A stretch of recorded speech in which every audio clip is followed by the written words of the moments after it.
Good morning, everyone. We're here once again for the sixth in a series of talks by Lionel Corbett. Today's talk is called Fate and Destiny.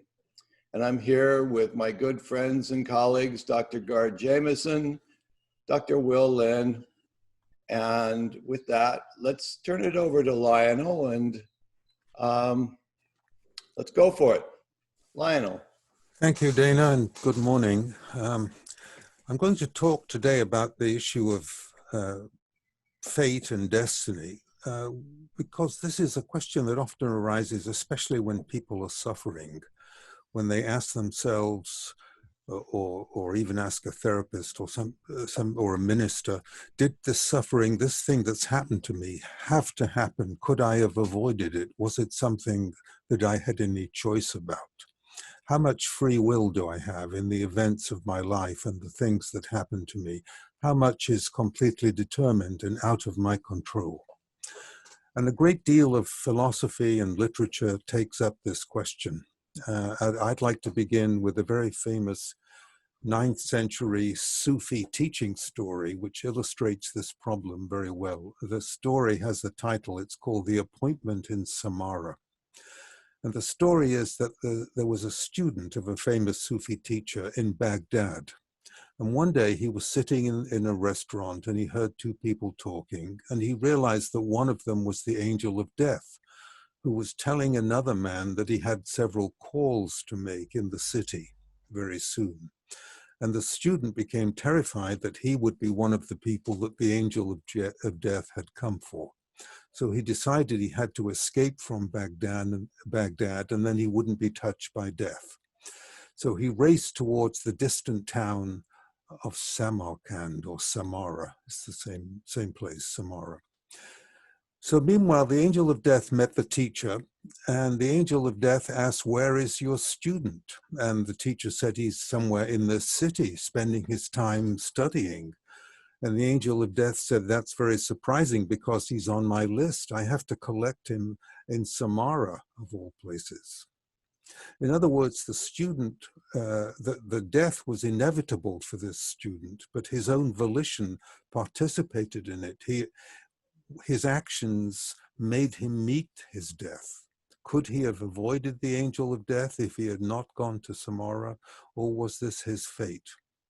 How much do we participate in meeting our fate? How much is inevitable? Obviously, there are times when events take a course over which we have no control at all. There's a famous joke about the caterpillar who looked up and saw a butterfly flying overhead, and the caterpillar thought to himself, "You'll never get me up in one of those things." But that's exactly where it's heading. Becoming a butterfly is the inevitable destiny of the caterpillar. Now, a lot of people in our culture resist the idea that there's an inexorable fate in charge of our lives, that something is bound to happen that we have no control over. This is a tremendous threat to our sense of autonomy. And the idea of fate as a kind of transpersonal power behind the scenes of our lives seems very irrational, and to some people it seems superstitious. But we often ask when suffering strikes, did this have to happen? Was this my fate? Now, in general, fate is about those aspects of our lives that we don't choose and we cannot control. These are events that shape our lives. While we use the word destiny to talk about the future, destiny in the sense of a destination, but destiny requires effort and choices. In this area, we may feel two things at the same time. On the one hand, we realize that we're affected by forces that are completely outside our control. These are social forces, developmental forces, biological forces. But at the same time, we feel as though we can control our own behavior because we have reason and we have foresight. So on the one hand, we're free to choose, but on the other hand, we're subject to the laws of nature. And both these propositions seem to be true, even though at times they're in tension with each other. Now, sometimes people use the word fate and destiny as if they're synonymous, but historically there are distinctions in the way these words have been used. Usually when people talk about fate, it has a rather negative connotation, talking about something unpleasant, because it reminds us of words like fatalism, fateful, and fatal, which all sound very unpleasant. And the word fate makes us feel kind of powerless. So we think of fate as an unwelcome event that causes suffering, but also sometimes pleasant events can feel as if they're fated as well. But in general, fate means that there are aspects of our lives that we don't control and we don't choose, although we do say that sometimes our fate is in our own hands, but that's the debatable question. The problem is, if there is inexorable fate that we have no control over, then what use is good behavior and personal effort? In Latin, by the way, etymologically, the word for fate is fatum, F-A-T-U-M, which means an oracle in the sense of that which is spoken, the way an oracle speaks. And that suggests something inexorable that we have no control over. The word destiny is a little bit more pleasant, but that also can be associated with irrevocable events. That word destiny comes from the Latin destinare, which means to intend, as in having a purpose, like in our word destination, suggesting that we have a direction to go in, or destiny is about our development that we can work towards. So destiny is often used to mean that we have a future that we're trying to achieve. And sometimes we think we can do something about our destiny by making the right choices. So the word destiny sounds like we have a bit more of an active role in determining what happens to us, in contrast to fate. Now, let me, since we're talking to a mythological audience, I'd like to say something about the way fate is represented in mythology, because it has some very important intuitions that are interesting. And I just want to say for people who are new to this field that we cannot dismiss mythological accounts as nothing but the products of archaic culture. At least from a Jungian or depth psychological point of view, mythic imagery is an expression of a deep level of the psyche. And although this dimension is covered over by modern thinking, it's actually still alive in us. So the language of myth is not literally true, but it speaks psychological truth and spiritual truth.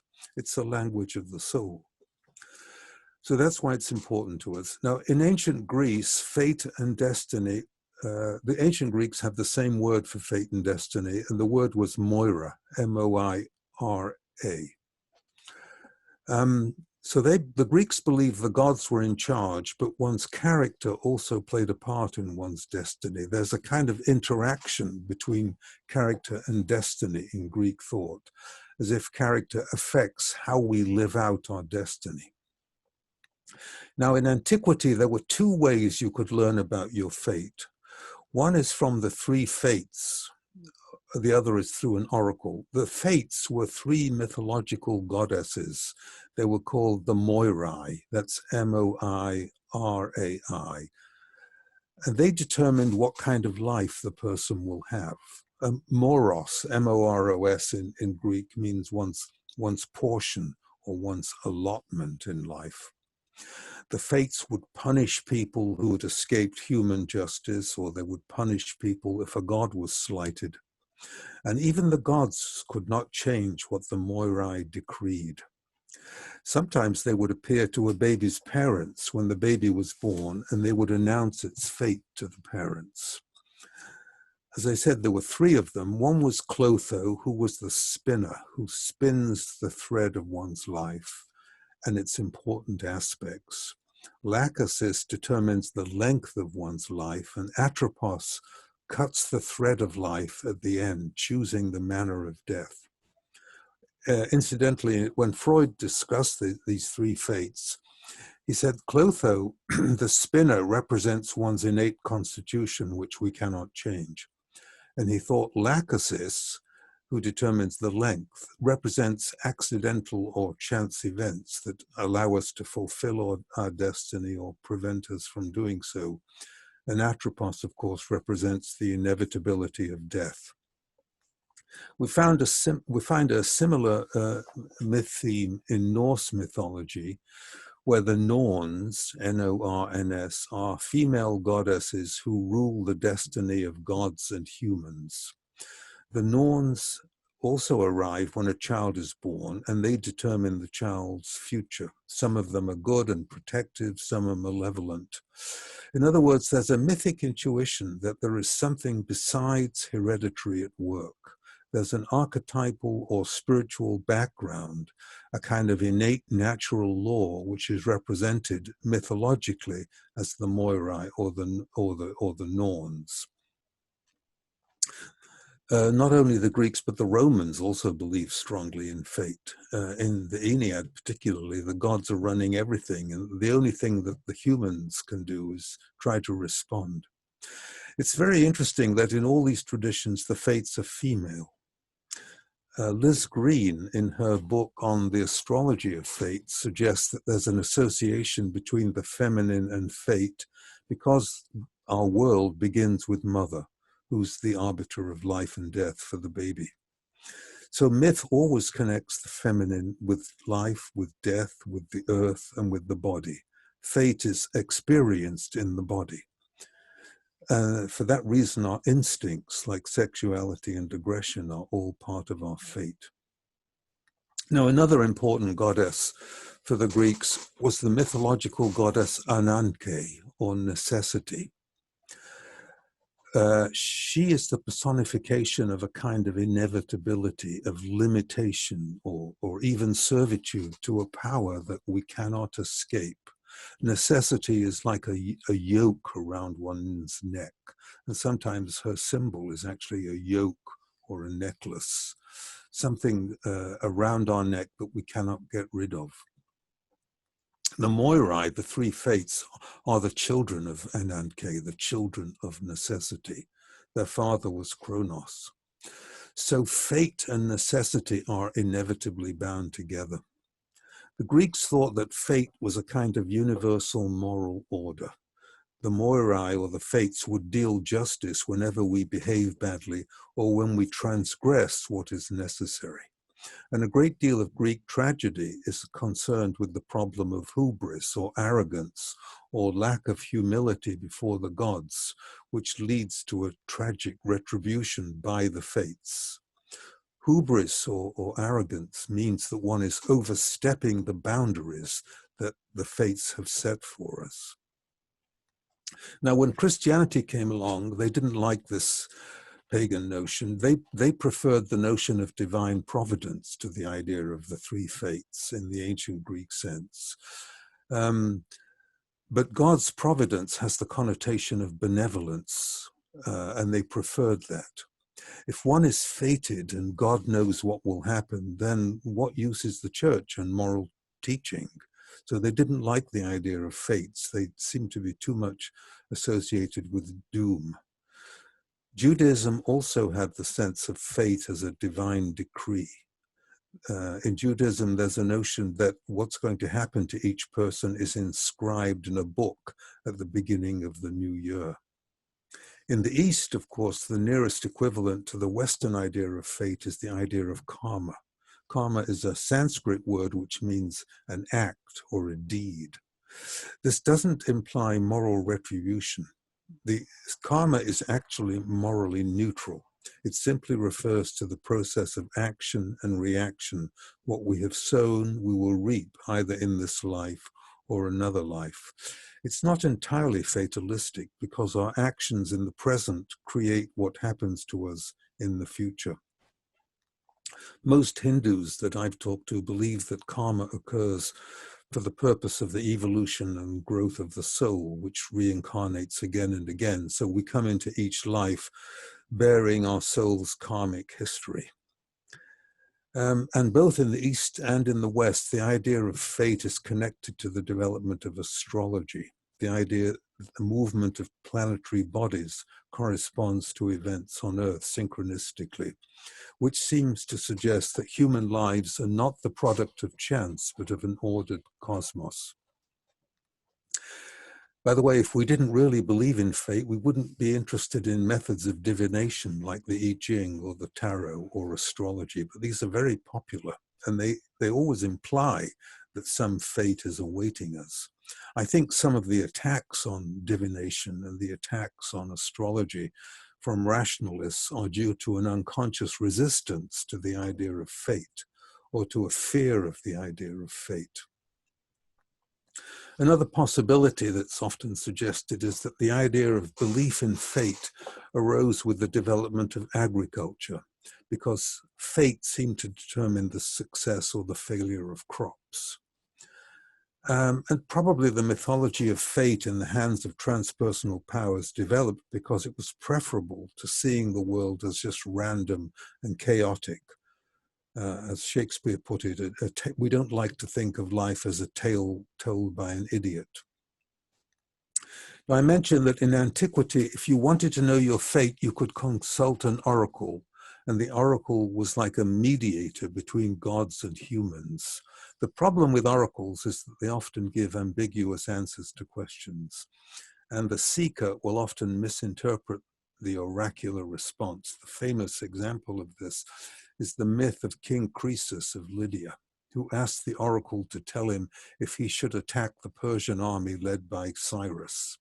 And the oracle told him that if he attacked, a great empire would be destroyed. And of course, Croesus assumed that it would be the Persian Empire, but it turned out to be his empire. And this is very typical. Often the seeker interprets an oracle in a way that reveals a flaw in the seeker, like arrogance.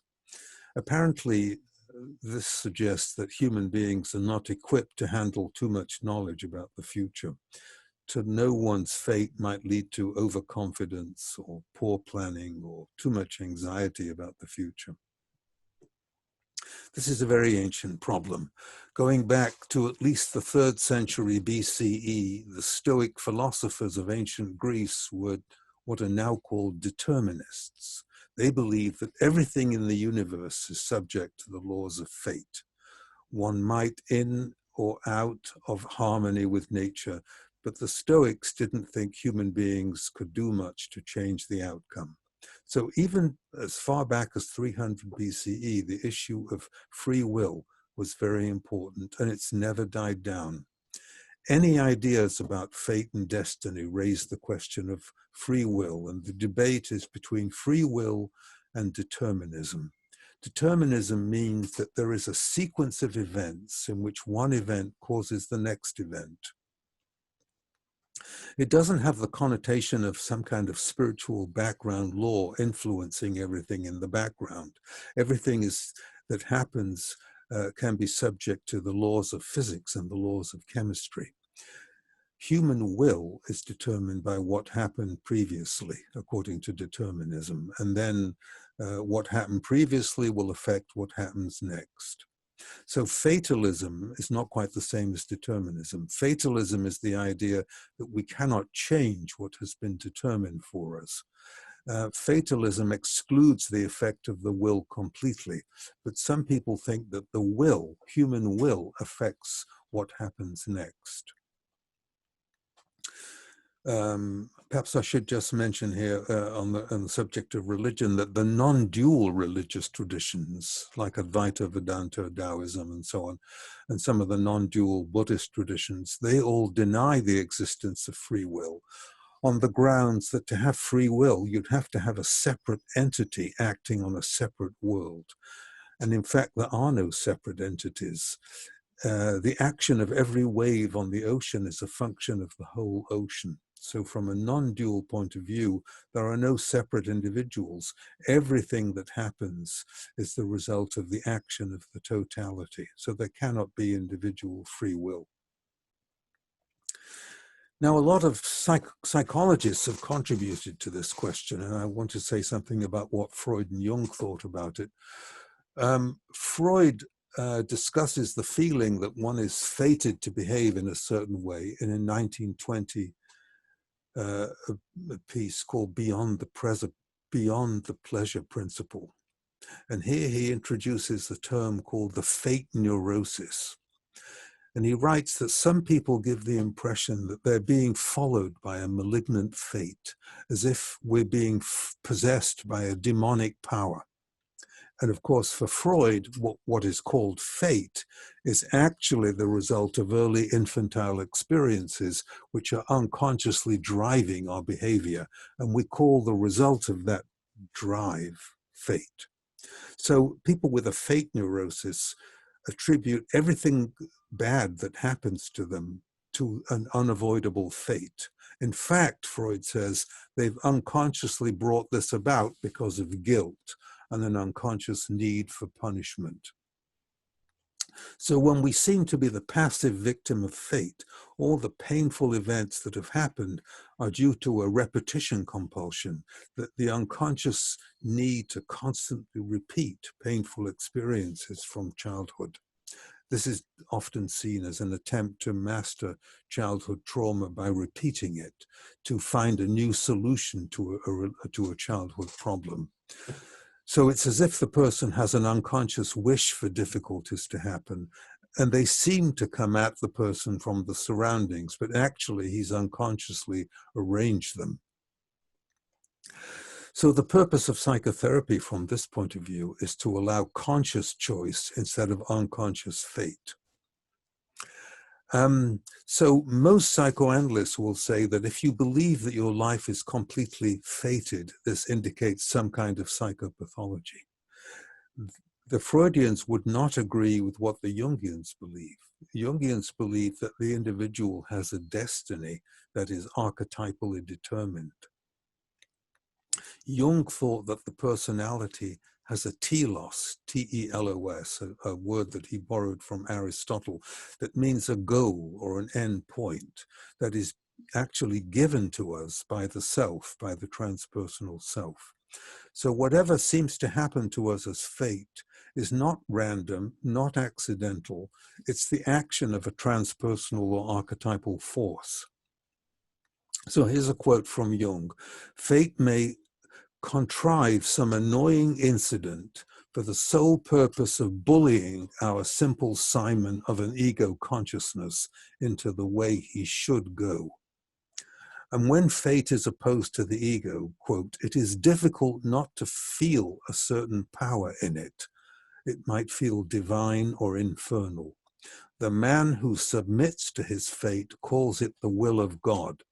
The man who puts up a hopeless and exhausting fight is more apt to see the devil in it. In terms of his own life in Memories, Jung writes that from early on he had a sense of destiny. Quote, as if my life was assigned to me by fate and had to be fulfilled. So overall, when I look at Jung's writing in this area, he has a kind of mixed attitude. On the one hand, he writes that the creativity and the will of the ego can help to determine our own fate, that we can help us to be the makers of our own fate. Because if we didn't believe that, we wouldn't put our whole strength into our life. But he always acknowledges at the same time that there is this transpersonal force behind the scenes, and that force can conflict with the ego.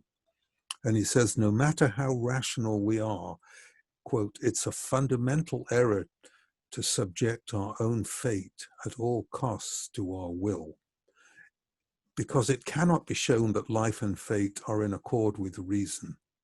So he thought of fate as a kind of impersonal process, something that happens to the ego that seems to be the effect of the self. From this point of view, it's like we're moved around like a figure on a chessboard by an invisible background player who's deciding what happens to us, not by the conscious mind. I think he was influenced by the idea of karma, this notion of a memory trace or disposition in the soul that results from actions in previous lives. The reason I say he was influenced by that is in the 1932 lectures on Kundalini Yoga, he says that archetypal material in the psyche might be the psychological equivalent of what the Hindu calls samskaras, which are like memory traces in the soul. And he thinks in another place, he says that the theory of karma is essential to an understanding of the concept of the archetype. Very interesting east-west bridge here. And especially in the Dream Seminar of 1930, you see Jung's respect for the power of fate, because he says that when you're looking at relationships, he says, you see cases where one learns an extraordinary tolerance for the manifold ways of fate. People who have to live a certain fate get neurotic if you hinder them from living it. These things have a certain purpose. He also said that when an inner situation is not made conscious, it happens outside as fate. This is a very important idea. It means that the unconscious comes at you from the outside sometimes as an event that seems fateful. So the unconscious can be experienced in the form of an outer event that corresponds to your internal psychological structures. He also says that behind a neurosis is the individual's destiny. And, quote, it is the man without amor fati, the love of your fate. This is a word that he takes from Nietzsche. If you don't love your fate, then you are neurotic. In other words, you have to recognize and love your fate, and to deny your fate is to be neurotic.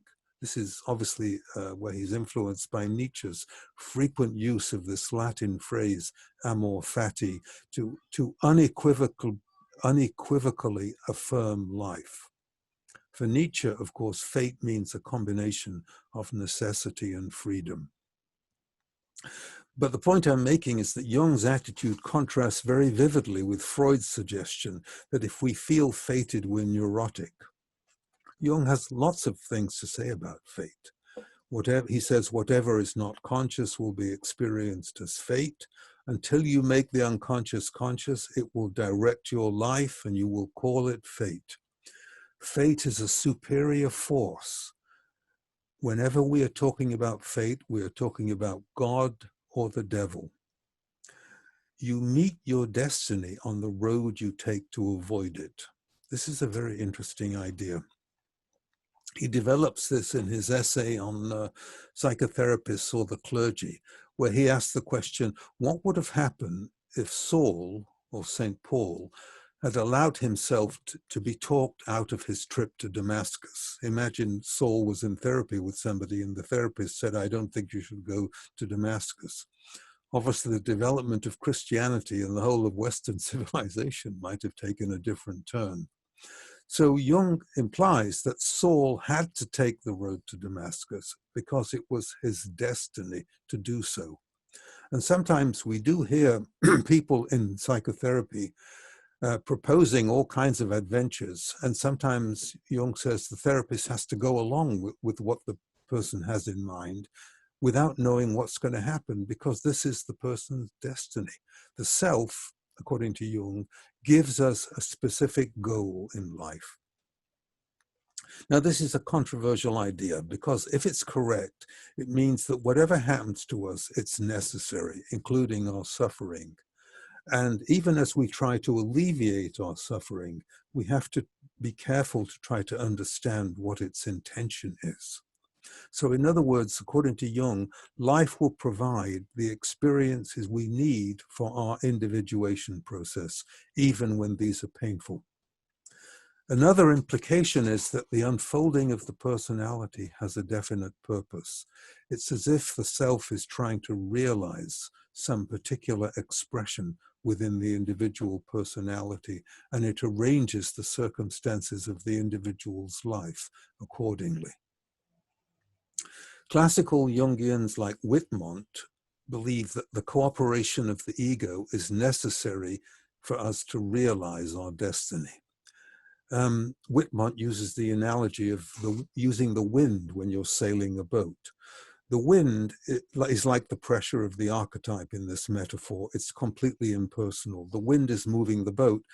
The sailor can't control the wind, but the sailor can use his ego to adjust the sails. So the sails, adjusting the sails, would correspond to the use of the ego. The wind is analogous to the spirit.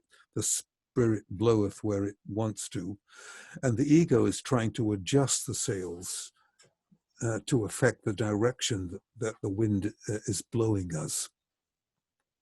So we can ask a question when we're suffering that seems to be fateful.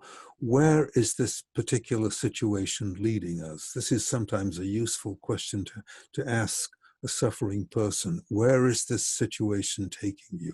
How is it changing the course of your life? Where is it making you go that otherwise you wouldn't go? Because for classical Jungians, at least, the self is arranging what happens to us in accord with our destiny. Now, if this notion is correct, that the personality has a certain destiny, then we have to embrace what happens to us. It's part of the personality's archetypal purpose.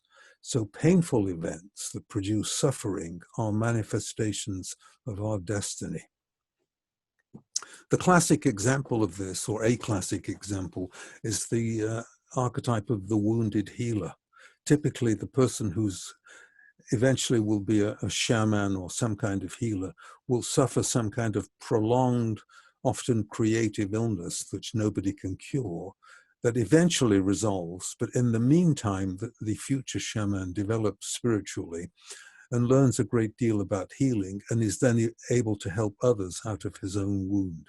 But at the time when he or she was suffering, he or she did not know that this was the destiny of the personality.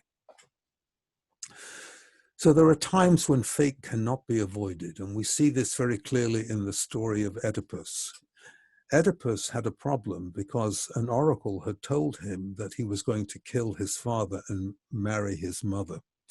Now, Oedipus had been adopted, so he thought the oracle was talking about his adoptive parents. So he left home because he didn't want to kill his adoptive parents. He didn't realize that the prediction of the oracle referred to his biological parents, Laius and Jocasta. So to avoid his fate, he leaves Corinth, which is the home of his adoptive parents. On his way to Thebes, he unknowingly meets his fate in the process. He meets his biological father, Laius, at a crossroad. They have an argument, and without realizing who Laius is, he kills his biological father. He then marries Jocasta, his biological mother, without realizing she is his mother. So it's the same theme as the Sufi story that we began with. In the attempt to avoid his fate, he actually meets his fate, exactly the same archetypal theme. And this is found in many mythic and folkloric stories. Another one is the story of Sleeping Beauty. You remember the king invites 12 fairies to the christening celebration of his new daughter, but a 13th fairy is not invited. And so she gets in a narcissistic rage and she curses the newborn baby, saying that she will eventually prick her finger on a spindle and die. So it turns out that this fate cannot be reversed exactly, but another fairy is able to change the curse from death to sleep. So the king, the child's father, tries to avoid the child's fate by ordering that all spindles and needles should be removed from the kingdom. But when she gets to the age of, I think, 13 or something, the girl is experiencing exploring the palace, and she finds an old woman spinning flax. She picks up the spindle or the needle, and she pricks her finger and goes to sleep. So her fate could not be avoided. It's the same theme. By the way, in this context, it's worth remembering the old Jungian idea that sometimes there's an uncanny resemblance between the theme of a child's favorite fairy tale and the subsequent course of the individual's life, as if the favorite fairy tale announces the fate of the child. Now, so fate can be thought of as that which forces us to follow the path we have to follow. If we look at events in isolation, the idea of fate makes no sense. We all start life with different advantages and disadvantages. But the idea of fate does make more sense if we accept the idea of reincarnation. Unfortunately, this was abolished from Christianity in the 6th century. But that's something we could discuss later on.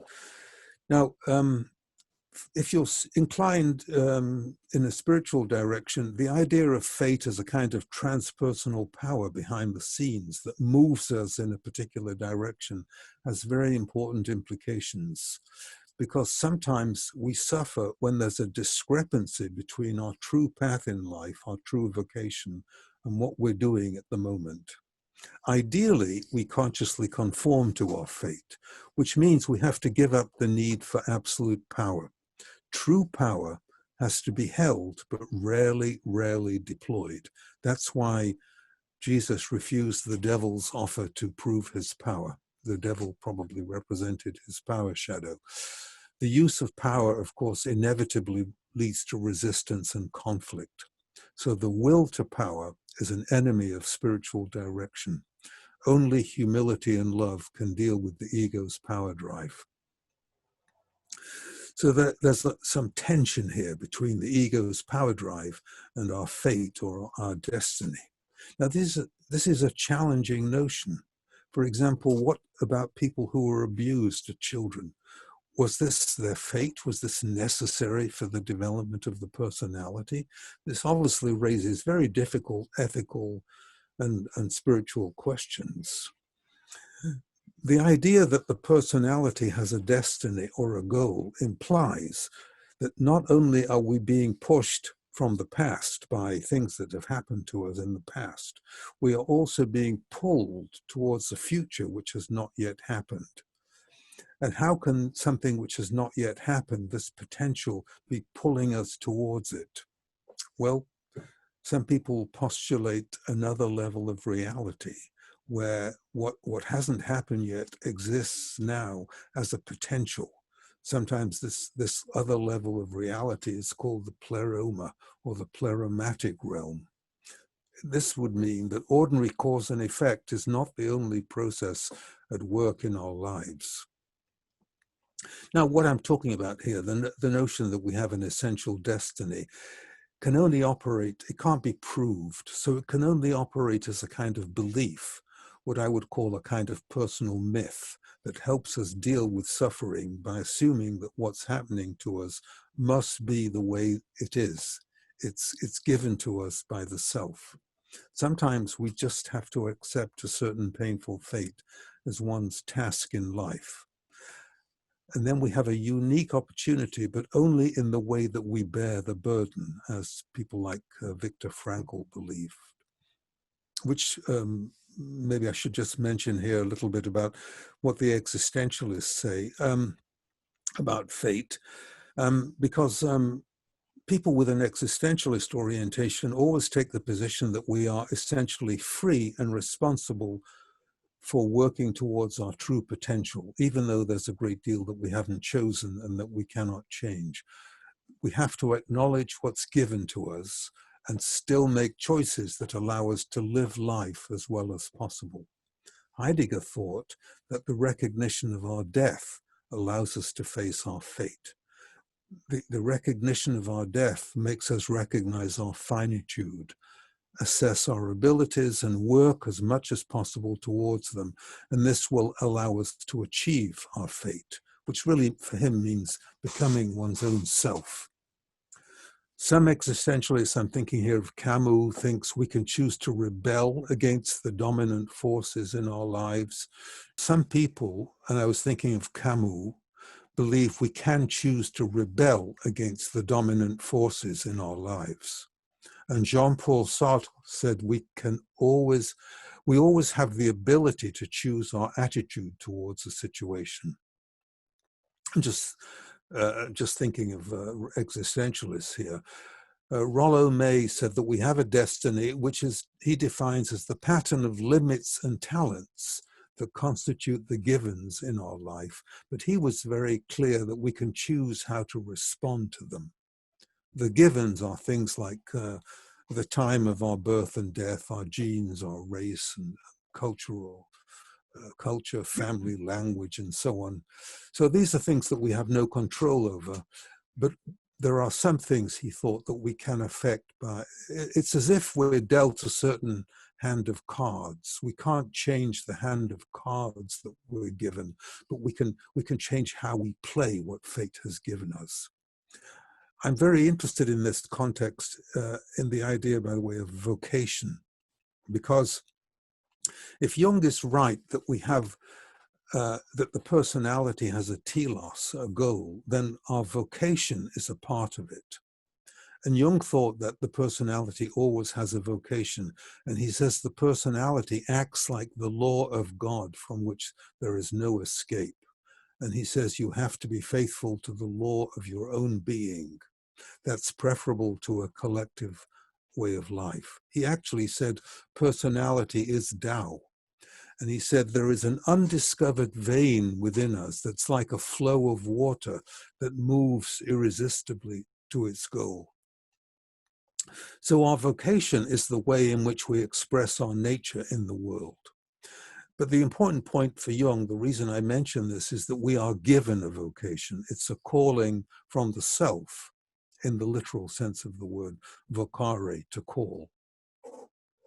I guess the archetypal example of this is the biblical story of Jonah, which illustrates what happens if the call of the self is rejected.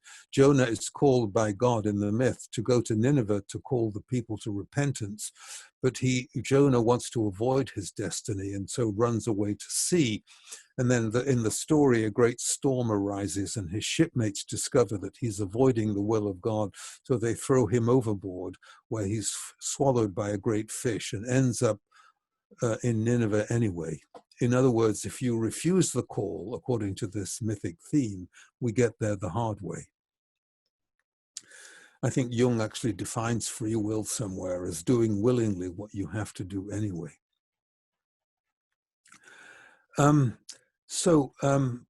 According to Jung, there is a kind of spiritual blueprint for the development of the personality.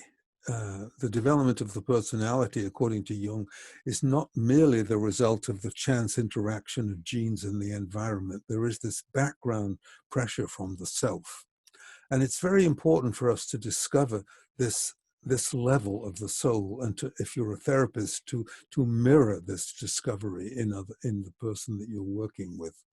We have to be very careful here, because very inflated people have a sense of vocation. I mean, Hitler had a vocation and Gandhi had a vocation. So there is always the possibility of massive inflation, and people with paranoid delusional states can have all kinds of psychotic vocations. And there are what I would call a pseudo vocation based on a narcissistic self-important need to be dominant, which is not the same as an authentic following of the promptings of the self. I think that's a very important distinction. The pressure to be important and grandiose is obviously a defense. It's an attempt at the restitution of an enfeebled, fragile sense of self, driven by feelings of vulnerability and shame and inadequacy. And that doesn't take into account the needs of other people. But an authentic vocation feels more like an internal conviction, an internal knowing of something I have to do in this life that gives me a task that I'm devoted to. It's a kind of internal source of creativity. Sometimes it's based on a need to serve others, but it doesn't have to lead to messianic feelings of special election and privilege. It just tells me what I have to do in this life. And it can be quite quiet. I want to just say a little bit here about fate and synchronicity. You'll remember that synchronicity is Jung's word for the meaningful coincidence of an outer event, an event in the physical world, that coincides with the subject's psychological state in a meaningful way. The idea is that the inner event, the psychology and the outer physical event don't cause each other, but they are connected by having the same meaning. So, for example, you dream that somebody's died, and then it turns out that they've actually died at the same time as the dream. So you have a physical event and a psychological state that have the same meaning. So these kind of events blur the boundary between the physical world and the psyche, making us realize that the inner world and the outer world are part of a unitary continuum. This is an acausal, transpersonal level of order that expresses itself physically and psychologically. Why is this relevant? Because of things like chance meetings that affect the future course of one's life. Meeting your partner can be a very fateful meeting that's based on synchronicity. Synchronistic events like that can be life-altering. They seem to have a quality that makes them feel like they're meant to be. Something fateful is at work behind the scenes. And that's why synchronistic events seem to occur particularly frequently on archetypal occasions like births and deaths and major events like that. Now, of course, the skeptics don't believe in synchronicity. They just say that we're at these kind of times of our life, we're in a kind of heightened emotional state, and we're assigning meaning to what is no more than a chance coincidence. And we just have an idea for order, a need for order that makes us call it a synchronistic event. This is an irreconcilable difference, but for many people, these kind of chance synchronistic events are evidence of a deeper reality which is affecting the course of our lives. So Jung thought that the self is the spiritus rector, the guiding spirit of the personality, a kind of central manager in the personality that's arranging the different aspects of the personality as if we're living in a drama in which each of us is playing a role. So Jung thought that the self gives the personality a kind of blueprint, a ground plan that makes the self unfold in a particular way. So for Jung, development is not only a matter of childhood environment, early object relations, the self-object milia, one's genes. Development is partly dependent on one's archetypal endowment, and that influences the telos of the individual. Some future goal is pulling us towards it. Now, this is controversial because it raises the question of free will. So let me say a little bit about free will.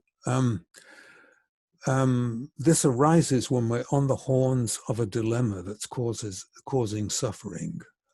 How do I choose which to choose, which path to choose? Forensic psychologists in particular are often faced with the extent to which a person is acting freely and not affected by mental illness. The question is a voluntary action free, or is the idea that we're free to choose an illusion or even a delusion? When we consider doing something, at the same moment, it seems as if we can either perform the action or not perform the action. And this is often a moral choice that we have to make. Now, some people believe that our will is completely free. This is the doctrine of libertarianism. And this is often contrasted with determinism, which is the doctrine that all behavior and all choices are determined by previous events, our genes, our brains, previous learning, the laws of nature, the environment, and so on. So for determinists, given all those causes and conditions, nothing else could happen other than what actually happened, and no behavior is really free. So in this debate, there's a tension. We have the emotional need for free will, and then we have these arguments for determinism because there's so much we cannot control. This is important because if behavior is determined by genes and the environment and the laws of physics, there can be no such thing as moral responsibility. There can be no blame or punishment. So we're only free if we're free to choose. And if we're free to choose, then we are morally responsible for what we do. But if the teleological view of human behavior is correct, then our behavior is not reducible to purely cause and effect explanations. The future is pulling us towards a particular goal. Now, many determinists will point to modern neuroscience. They will say that neuroscience is undermining the notion of free will. If we could explain consciousness and the mind in terms of brain functioning, then what we call free will is only an illusion produced by brain functioning. The fallacy of this argument, I think, is that it assumes that the brain and the mind are the same thing. Personally, I don't think we can reduce the complexity of human choice to the function of neurotransmitters in the brain. I think we can only understand psychological phenomena in terms of psychology and not in terms of brain mechanisms. But this is a debate that's going on at the moment. I'm just making the point that we shouldn't be too overawed by current neurobiology, because a lot of it is based on the promise that something will be discovered that will eventually explain in the brain, that will eventually explain how the mind works. So I don't want to ignore brain science. I just want to point out that at the moment, we have to be agnostic about the bearing of brain science on the free will argument. I think this is an important issue because human dignity and our emphasis on personal responsibility is less important if we're fully determined creatures. If we're just mechanical objects subject to the laws of physics and chemistry, then where's our personal responsibility? We have to have a legal system and social practices based on the idea that we make conscious choices. Unfortunately, common sense and the majority opinion are not always good guides to reality. Just think of witch trials. But it does make a difference to the way we behave if we believe in free will. This belief in free will makes people more altruistic. It makes us behave more ethically. It makes us be more positive about life. If we think we have free will, we feel we have a certain power to change. Then we can suffer from guilt and shame. If you're a determinist, you don't have to suffer from guilt and shame. You can explain everything that you do in terms of past events and your genes and so on, and that will get rid of your guilt and shame. But then the price you pay for that is the feeling that we have no control over our behavior. Now, of course, all the monotheistic religious traditions are all strongly in favor of free will. They all believe that people are responsible to God for their actions, and God has given us free will, and that's one of the most important defenses that religious people have for the existence of evil in the world, that evil is necessary because God has given us free will. And if you're free to choose, one of the choices you can make is the choice to carry out evil. Now, I see that my time is running out, so I just want to mention a couple of modern developments here. One is the uncertainty principle in quantum physics. This has undermined determinism. Quantum theory assumes probability to understand events, and many people now think that some kind of analogous indeterminism or quantum uncertainty applies to the brain or the psyche. Another modern theory is chaos theory, which also makes determinism less likely and allows for some disorder and something unpredictable to emerge. And some people think the brain might be a chaotic system because there are so many trillions of events going on, so that unexpected events can emerge out of them. And that's why phenomena like beauty or meaning or creativity cannot be quantitatively analyzed, and they're not determined. I should just end by talking about another idea of Jung, which is important for psychotherapists. Jung had a teleological view of psychological symptoms like anxiety and depression, unlike Freud, who thought these were all determined by the past. Jung thought that symptoms like anxiety and depression are pointing us to, they're trying to they're pointing us to a problem that we haven't dealt with. They're pointing us in a certain direction that otherwise we might not take. They are like a wake-up call from the self. One can ask from this point of view, if I have this symptom, like anxiety or depression, what is the point of this symptom? Where is the symptom trying to take me? What is it trying to make me become conscious of? That suggestion of Jung is incompatible with strict determinism. And those of us who believe in teleology often believe in free will and choice. The problem that we have, the reason that it's hard to reconcile the issue of conscious free will and choice is that we know there is an unconscious. And if the unconscious is influencing our choices, then how much free will do we really have? Is free will also operating in the unconscious? These are very complex questions. One possibility is that free will is a subjective experience. And even if it's determined by factors in the unconscious, we can still make conscious choices that we can consider to be free. And much of dynamic psychotherapy and depth psychology is based on the idea that we become freer as we become conscious of what is driving our behavior.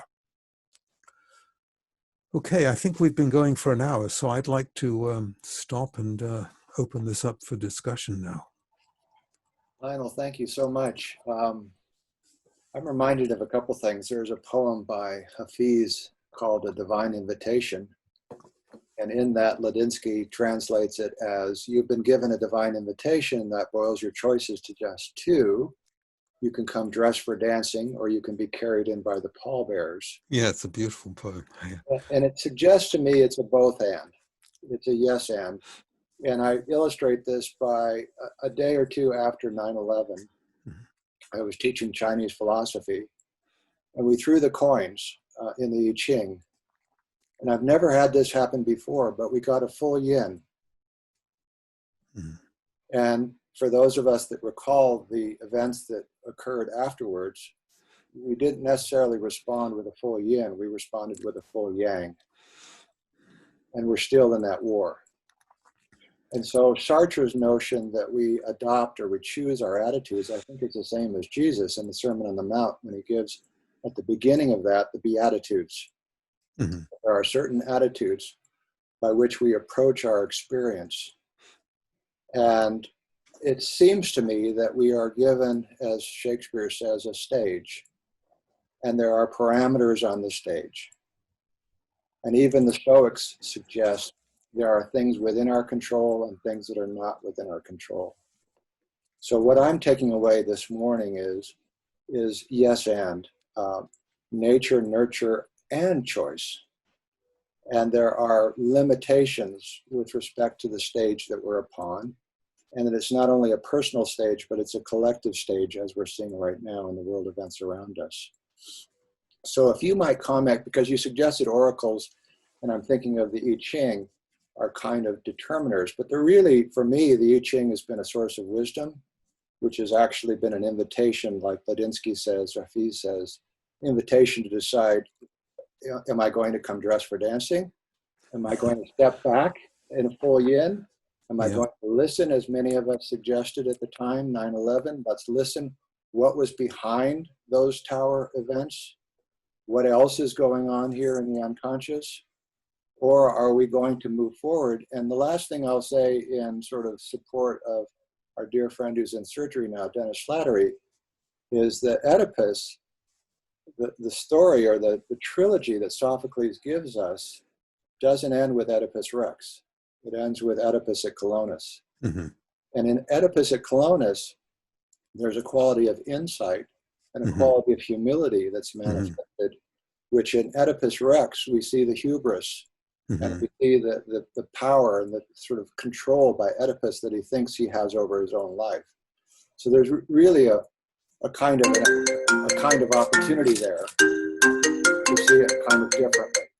So I'd appreciate any comments on the many things that I've just. Yeah, extremely interesting comments. Well, don't we consult the I Ching because isn't the implication of consulting any oracle that the fate is already written somewhere? Otherwise, how would the I Ching know what to say to us? Right, right. But it seems like it's giving us a quality of wisdom which nudges us toward an attitude, either perhaps one of hubris or one of humility. Yeah. If we choose the humility and we step back and we listen, as the I Ching's wisdom suggested at the time, then perhaps a very different outcome could have occurred. Yes, when the Twin Towers were hit, we should have said, what does this mean? What is this pointing to? Yeah. What direction is this taking us that otherwise we wouldn't have gone in? And that's what a full yin suggested to me at the time. Yeah. And Yeah. I was blown away because I've never had that experience since. Yeah. But unfortunately, it was treated as a narcissistic injury that we had to retaliate. Revenge became the... We took the opposite. We went full yin. We said charge. Yeah. But remember, I think Jesus also said, don't resist evil. Right. Because he understood that when you resist evil, you often do more evil, I think. Yeah. Of course, what we're talking about today is can we really make that choice? I'd like to hear other people, what other people think. Well, I love that don't resist evil thing. It's a very I think Quakers are big on that, and very interesting theory. And I just wanted to, I do have a question I want to ask you, but first we want to add to what Gard said about the I Ching. I did a tarot reading with a group the night before the Thomas fires burned down California. Starting, by the way, right next to where we were doing it. We were at the Ojai Foundation. And we had like 18 or 20 of us, and we had like 6 or 7 judgment cards, which are it's the card that announces judgment. And we didn't know what to think at the time. We weren't expecting, fires to burn down California the next day, but there it was, and it gave us that same kind of feeling. We all reflected on it later, that there was a kind of something out there, that this was able to respond. So the question I wanted to see if I could ask you to speak a little bit about,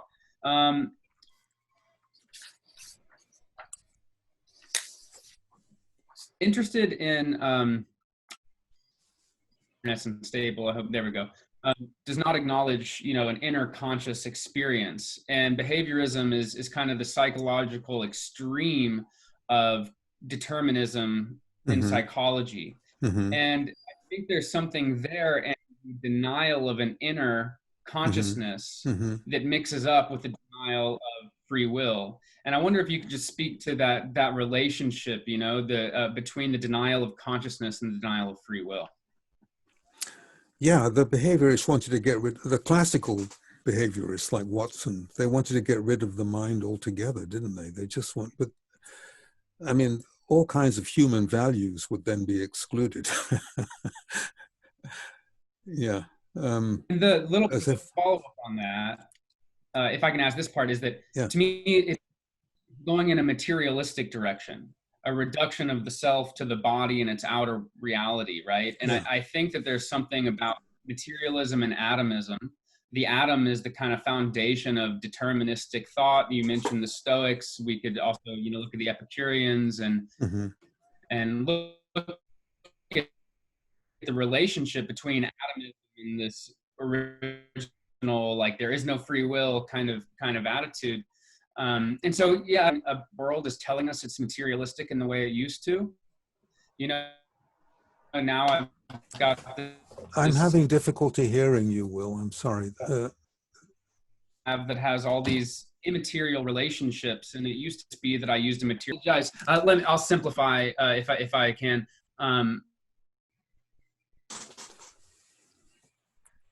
Is not so grounded in materialism. We now use wave dynamics and visible fields, and the feedback loop of our own perception is not so fundamentally materialistic. And my hope is that might be helping to condition us away from a materialistically minded, behavioristically minded lack of free will. Yeah, yeah. Well, I think you've said it very well. I don't have any, I agree with you. Yeah. Well, I think, it seems like the materialist is the best evidence against determinism that there is. well, quantum mechanics is an argument against. Well, I mean, actually, materialism is nonsense since matter doesn't exist. So, Right. Yeah, and even the Stoics, who suggested that they fell back on that atomist philosophy, will, if you read them closely, we get the serenity prayer out of the Stoics, which is to suggest that there are things within our control. And that's, I think, been the course of this conversation. There are some things within our control, and there are some things that are not. Another question is lucid dreaming. So Lionel, you suggested with the unconscious, there is a dimension which suggests maybe we're more determined than we suspect. But in the experience of lucid dreaming, and in the experience of many of the rishis and sages that I've read and listened to, there is a quality of control even within unconscious states of awareness. So lucid dreaming might be an example of that. Could you speak to that? do you mean that if you can, in a lucid dream, you can control what happens in the unconscious? Yeah. Yeah, gee. There are choices that are made in lucid dreaming that not necessarily outside of that. Yeah, I don't know what to say about that. I always think of the, what in the Jungian world, we talk about the autonomous psyche. You can't control, that's why we call it the autonomous psyche, because the ego can't control it. It does what it wants. So I'm rather surprised at the idea that we could control the unconscious. I always see the unconscious as a source of superior wisdom and knowledge. And Yeah. to me, it seems like a hubris to think that we could control that. Yeah, and I'm not necessarily saying that we can control it, but within the frame of an unconscious state of awareness, perhaps even some movement there. Perhaps with the autonomous psyche, ultimately controlling the destiny of each of us as individuals. But within that frame of reference, within that context, perhaps there's a limited extent in which will functions, even in unconscious states. Uh-huh. And lucid dreaming might be an example of that. Might be an example, yeah. Okay, I don't know. Isn't that then one of the paths by which the autonomous psyche or the unconscious reveals itself, although that we cannot direct it or have it submit to our will? Yeah. We can observe it and we can see what it's doing under lucid dreaming, but we can't impose our will upon it. No, you can't have the dream you want. You get the dream you get. That's what's meant by the autonomy of the psyche. Lionel, how would collective fate and destiny play into this? Collective meaning either on a species-wide or on a collective group-wide. Is there a national fate, or is there a collective religious fate or spiritual fate? Well, there seems to be. I mean, right now we have the whole planet affected by COVID-19. So it looks like, if you believe in fate, that it's like collective karma. It's affecting everybody. And the astrologers have an explanation. The Pluto, Saturn, Jupiter conjunction and so on. So they would say that there are karmic forces that are completely transpersonal, that the individual has no control over, that affect the karma of the individual. But this is, it depends whether you believe that or not. Yeah. And Hegel seemed to suggest that there is a collective telos. His limitation perhaps was that he thought that Germany was the ultimate expression of that collective telos, which led to a kind of nationalistic hubris. And it suggests that, as Thomas Berry and others suggest, But we live with the reference point being the cosmos, not our community, not our state, not our nation, not even the planet. But we live within a much larger frame of reference. Well, we seem uncharacteristically unable to deal with the mysteries of this modern day pandemic. I mean, it is sending us every which way, and we're doing everything possible to impose the power of the individual ego upon it. You know, and it's really producing a lot of tension, at least in our culture it is. Yeah, it might be a modern day expression of Oedipus Rex, where we have a puer. That's where I went too. We have a puer who thinks that he can control everything, and in the process kills everything. As you referred to earlier, perhaps malignant narcissism is affecting our response to this pandemic. We have. You could think of it. Sorry. Go ahead, Lionel. I was going to say, you could think of Whitmont's metaphor of sailing a boat, where the virus is like the wind of the spirit. You know, you can't control that. We can just adjust how we react to it. We do have a question in the audience, from the audience. Sophie, can you hear us? And would you like to say something? Yes, I can hear you. Can you hear me? Yes, we can. Yes. So my question was, when we talk about fate and destiny, we also probably need to talk about the question of time. I mean, it implies an understanding of a time, and something that, and a hypothesis that I have is that we experience time in the ego, therefore the present, we live in the ego with the present. It brings the relationship between the ego and the unconscious. And if the future lives in the unconscious, it kind of explains or describes how divination might work. It's not that it is a magical event, but if we conceive time as the future, like unconscious containing all of it, including the future, then it brings another lens into how we think about fate and destiny and determinism. Yeah, that's why I talked about the notion of the pleroma. The idea is that events, everything occurs in the pleromatic realm, which is like a realm of wholeness and completion. And then the event incarnates into our time and space, but it's prepared in the pleroma. Excuse me. Yeah. So the event somewhere has already happened in the pleroma, but it incarnates into our time and space. And in the tradition of the Rishi, Sophie, in India, and I would say the sages of the West, with that quality of wisdom comes an expansion of the context or framework of time. And so when we talk about prophecy, there's a sense in which prophecy sort of streams from that larger frame of time reference, where one is able to see situations emerging in the future as a result of current events.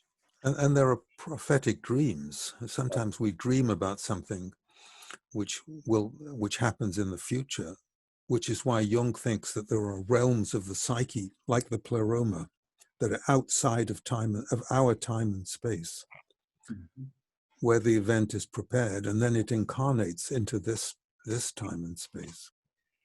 That's why we can have prospective dreams. Yeah.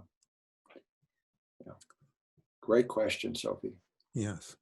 Any other questions from the audience? This has really been a great conversation, Dana. Lionel, thank you so much. But it really does. I have a friend who went to the APA, American Psychological Association, back in the 70s.